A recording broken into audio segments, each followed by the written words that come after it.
And from the bed to the wheelchair. You're listening to the Worldwide Sports Radio Network. You're listening to the Morning Boys on the Worldwide Sports Radio Network. It is the Morning Boys. Ryan Hickey, Mark Everett, Kelly, Austin Tatum, I'm with you. We now talk to Christine Firko, New York Giants Insider Magazine contributor, at Christine Firko on Twitter, covering the Giants again. So, Christine, Ryan Hickey, Mark Everett, Kelly, thanks so much for joining us on this Tuesday morning. Hi, how are you? We're doing great. How are you? How are you doing? Get some sleep after last night's game? No, not too much. No, I don't think we could have played any worse.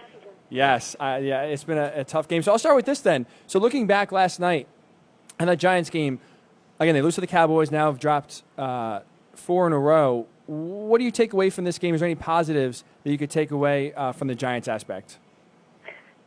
Well, let me start with saying, if you know from my many Giant Insider articles, I'm not the biggest Pat Shurmur and James Bettcher fan at all. There's not a lot of positives to begin with.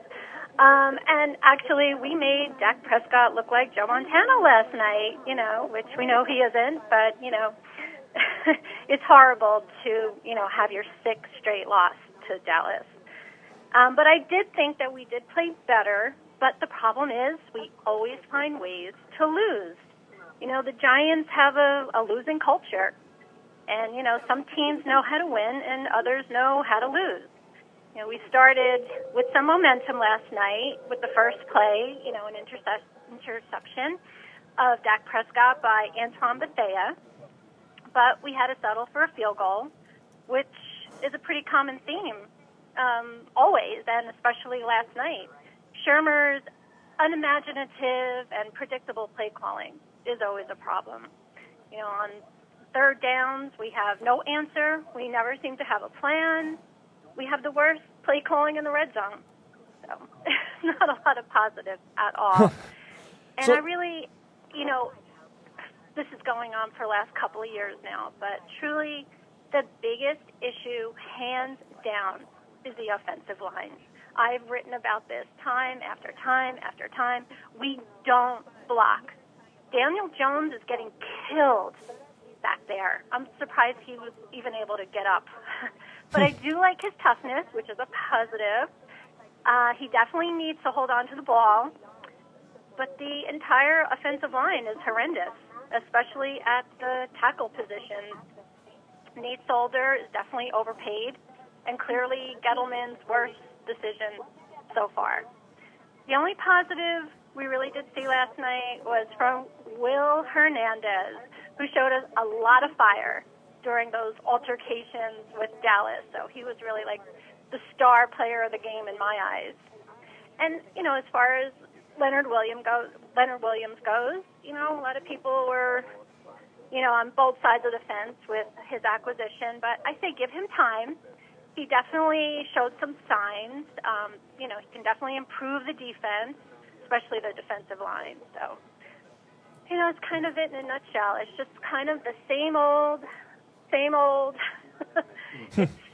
don't know. It's really on Pat Shurmur. I mean, he can't come unprepared week after week and just, make teams like Dallas, who are, they are talented. Obviously, they were smart. They have a great offensive line, which they improved years ago. You have to come with a plan. We're making them look better than what they are. So as a Giants fan, that's, very disheartening. Talking to Christine Firko, New York Giants Insider Magazine. So, Christine, you, especially in the beginning of the answer, and then lastly, too, you mentioned a lot of this falling on Pat Shurmur, unimaginative play calling, red zone struggles, being predictable, and really, coming unprepared, and the Giants just, looking not as great as you would expect at this point. So I guess, do you think, I guess you're roundabout way saying you don't think Pat Shurmur is the right guy, especially with a young quarterback and Daniel Jones being so important to have a coach there in place to develop him. Do you not see Pat Shurmur being the right guy to develop Daniel Jones, take this Giants team to the next level where, especially on offense, they're a very young team, a lot of upside in the future, but definitely need the right coach to develop him, get him out of him. Are you not buying into Pat Shurmur as being that guy? No, definitely not. I was one of the first people to write about it in the magazine. I don't think I was overreacting. I saw it. I thought he instilled this losing culture. as I mentioned, and there's always, people who say, well, you can't just keep hiring and firing. Well, why not? We want to win, don't we? So, we need to get back to our old winning ways. It's gone far too long. An organization as professional and such a strong history as the Giants, they have to do better. John Mara has to step up and do something. Hey, Christine, it's Mark Haley. How are you doing? Hi, Mark.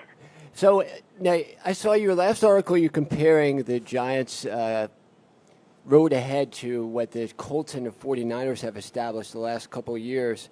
How do you see the Giants? Like, what would you do if you were in charge? How would you go about it? Well, I would love nothing more during the draft to be sitting there with Dave Gettleman. Offensive line.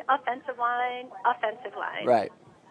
That's where it starts, and that's where it ends. We have this promising, great Daniel Jones, our future, and we can't have him getting killed.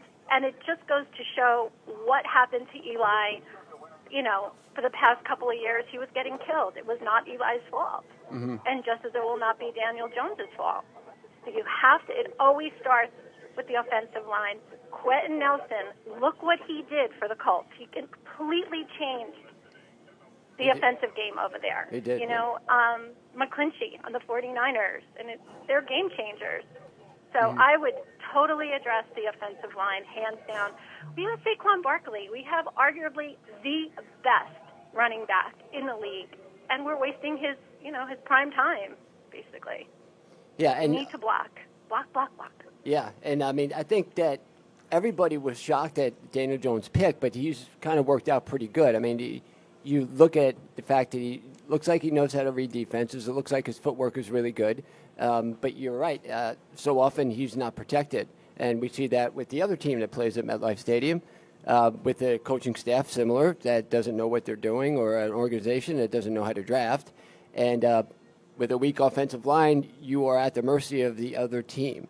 And last night the Giants are in the game. It's a 1-point game going into the fourth quarter, and then it's a 21-3 punishment by the Cowboys in the fourth quarter.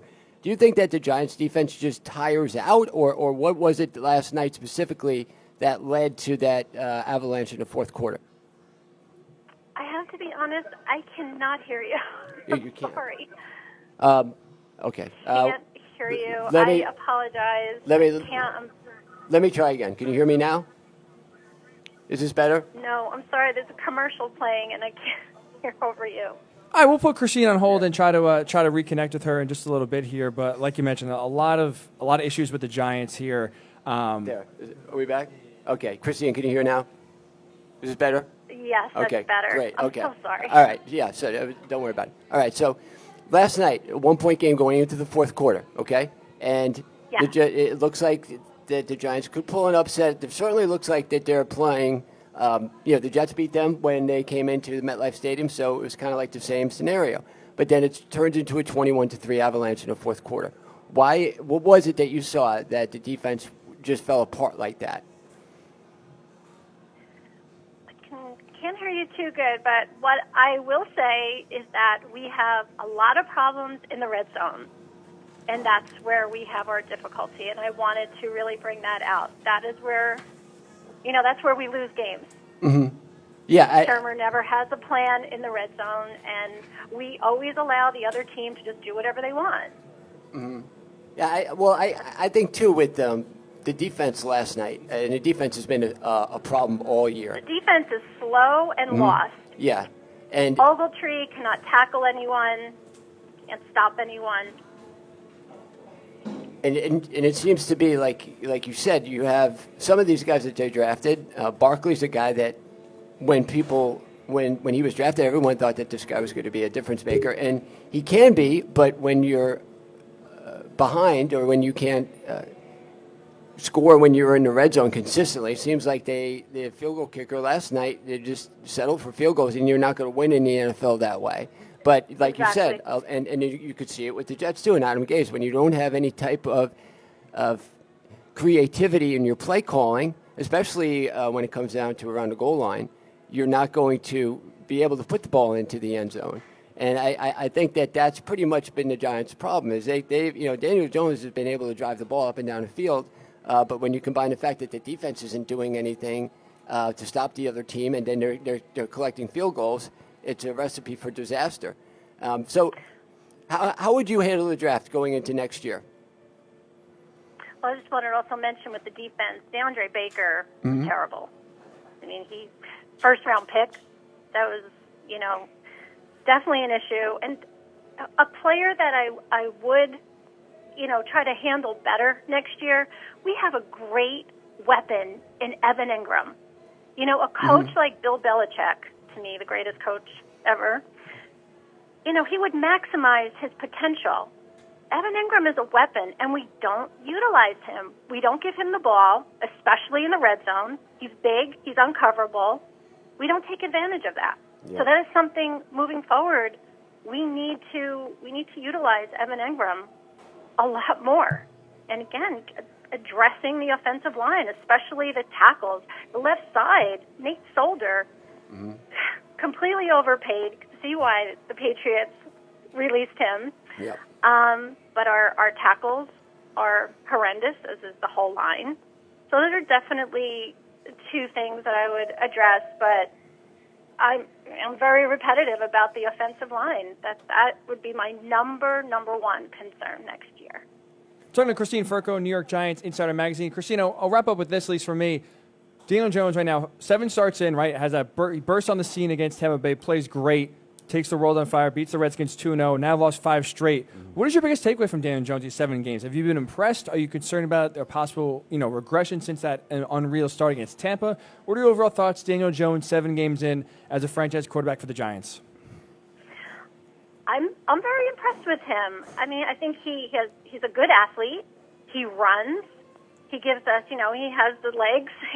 He's an athletic quarterback, and as the league progresses, we know that the running quarterback is much more desirable.